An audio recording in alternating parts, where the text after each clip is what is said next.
హనీమూన్లో భర్తను చంపించిన ఇండోర్ యువతి సోనం రఘువంశీ ఉదంతాన్ని మరవకముందే ఉత్తరప్రదేశ్లో మరో ఘటన చోటు చేసుకుంది. ఓ నవవధువు మొదటి రాత్రి గదిలోకి కత్తి తీసుకెళ్లి చంపేస్తానంటూ భర్తను బెదిరించిన వైనం ఆలస్యంగా వెలుగులోకి వచ్చింది. ప్రయాగ్రాజ్కు చెందిన నిషాద్ అనే వ్యక్తికి ఇటీవల సితారా అనే యువతితో వివాహమైంది.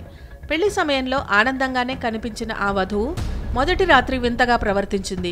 గదిలోకి కత్తి తీసుకొచ్చి తనను తాకితే 35 ముక్కలు చేస్తా అంటూ భర్తను బెదిరించింది.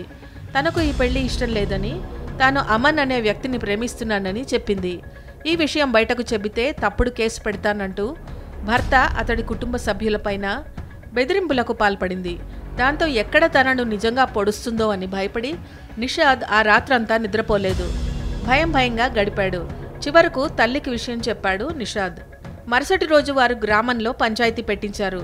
సితారకు ఆమె తల్లిదండ్రులు నచ్చజెప్పడంతో నిషాద్ ఆమెను ఇంటికి తీసుకొచ్చాడు.